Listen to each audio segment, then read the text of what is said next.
Welcome, and thank you for joining for another whiskey review. Dustin, this time we're going back to Signatory's Cask Strength Collection, the Strathmill 13-year-old, vintage 2006. Again, as I mentioned before, cask strength, 61.1% ABV. Maturation is in refill butts and then finished in fresh sherry for 10 months. And those must have been some very damp, wet, fresh sherry casks. Look at the color on this thing, Mike. It is so dark, we're going to get to that color. We want to say thanks to our good friend Keith at the Malted Man Cave. Keith gave me this beautiful whiskey after giving him like 17 epic whiskeys. Thanks, Keith. I'm kidding, obviously. Mike's not keeping score. Not keeping score, or am I? Anyway. He's the kind of guy who has an abacus in the other room. He's old school. Trust me, I don't put that much effort into anything. Dustin is right. This is a stupid dark sherry color. I mean, this is mahogany dark. Yeah, I mean, we're only 13 years old. Wow. Yeah, I mean, this is closer to black than red. You know, you always kind of talk about these red notes and hues. No, I mean, this is getting black, Mike. This is Guinness. Yeah. Just drink Guinness at the bar. I mean, this is dark. I mean, when the light hits it, yeah, you can start, but if you take the light out, man, it is black. Oh, yeah, man. This is a severely dark whiskey. So a good start. I don't know much about this distillery. Strathmill, it's a Speyside distillery. Yeah, I've had Strathmill in some blends. I've got like a 21-year-old from one of the independent bottlers. They did like a blend of like 4 different fairly well-known malts, with this being the one that I didn't really know. That's a beautiful whiskey. That's all mostly bourbon casks that they finished in like a light sherry. Yeah. This is obviously a sherry super bomb. Yeah, no, it's a very dark whiskey in cask strength. Obviously not peated. My first, you know, I've had this a couple times. It's just kind of my first impressions with it. Obviously not peated.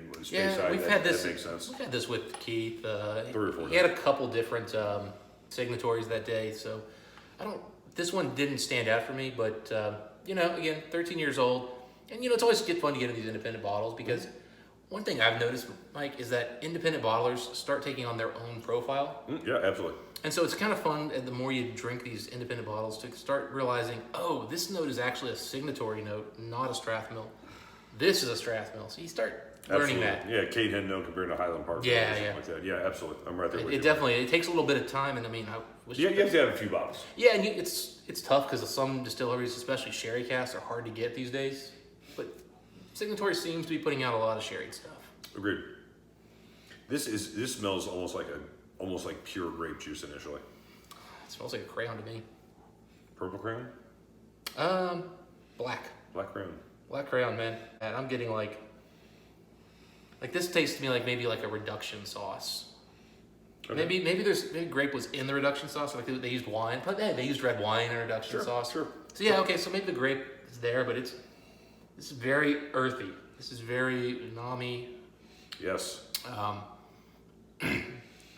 This smells like I should put this on a steak. Like I should literally put this. Yeah, it's almost a glaze. It's so thick and just and you know this candy sweet, overly sherried. And this is a note that I'm getting more and more on modern sherried whiskeys, is that they're very oaky, umami, savory. They're not that Macallan 18 from 1991 where you're thinking, ooh, sweet and fruity and approachable. This is much more like, you've got to be a whiskey geek to be really excited about some of these notes, I think.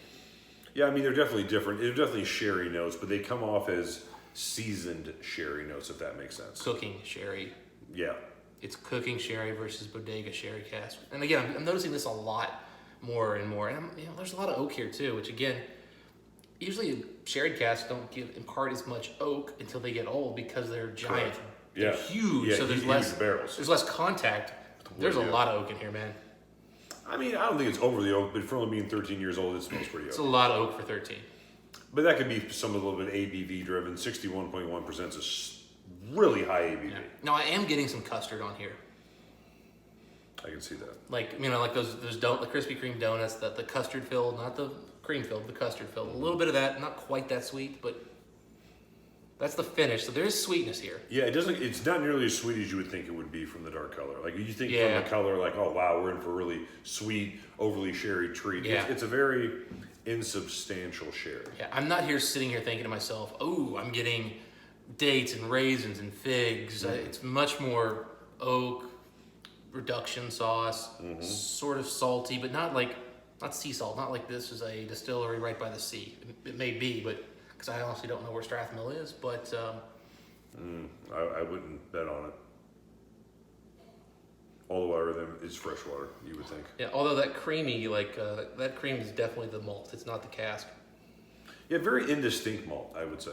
Yeah, and I know I've had a blend with this, and I'm thinking I may have had one other sample somebody gave me. But Pleasant.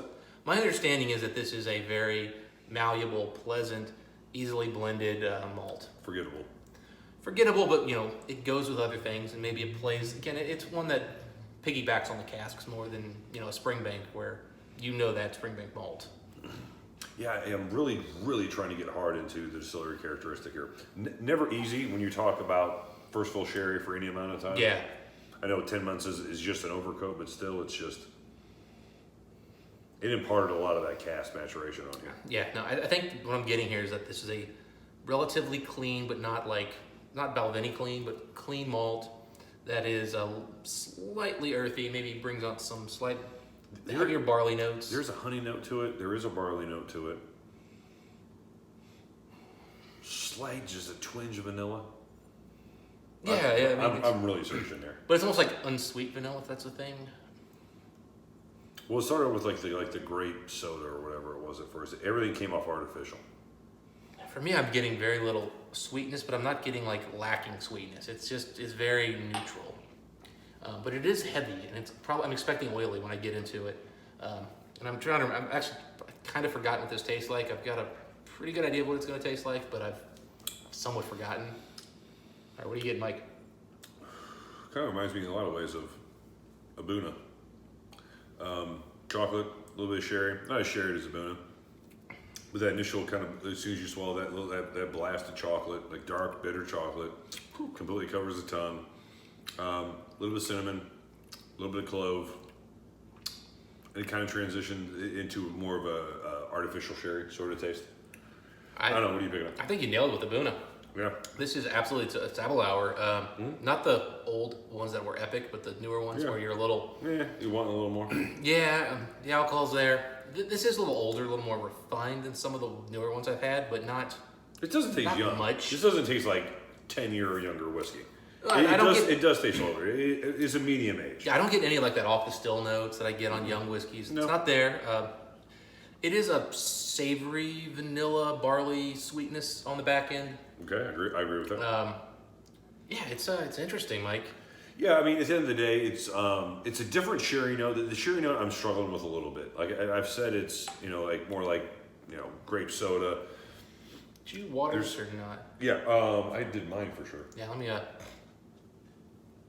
sorry, get one last taste before I add the water. Yours? Yeah, there's a grapiness to it, but it's that reduction sauce. It's almost like a red wine that they've reduced. Yeah. And there's some soy sauce or something. Not that salty, but... Yeah, it's hard to really exactly put your finger on. It's unique, it really is. Yeah. But again, from the taste, it becomes far more transparent. It's a Speyside, heavily sherried, high ABV whiskey. Abuna's was the first thing that came to my mind because of the sharp ridge of chocolate as soon as I swallowed, and then some of those sherry notes. It'll be interesting to see if this actually is Speyside, but I think, on profile, this drinks like a Spey for sure. I don't know if it says or not on there. Nope, Speyside right in the front. Single malt Scotch whiskey. Okay. Yeah. Well, boom. Then because it's got that. Yeah, it definitely has that Speyside malt. Yeah. Character. Very classical malt. Yeah, it's a weird sherry, but it almost comes off again, Abuna, just less distinctive from the Avalon. God, that is dark. It looks like a great whiskey. And again, Signatory usually does extremely solid bottlings, especially when they're cast. Yeah, but I do kind of more and more, especially when they're all first fill sherry and not like this with a finishing. The cask Signatory is using they're always like this these days. This more earthy, less fruity profile in their sherry. Yeah, it's a little darker. Yeah. A little darker. Again, it comes off much more as something I would want to put into food I'm cooking than I would expect a whiskey for sipping or a sherry for sipping. True, but I think this would come off a lot better in a colder climate. Colder weather in general. It was 93 today. Yeah, I mean not here, but obviously it's a warm day. But I tell you what, this is very I agree with what you're saying, but man, I like for things to be a little bit different and off profile. That's what we're getting here. No, yeah, it's, you know, I mean, this is one of those whiskeys I'm glad to have had because this is a different experience.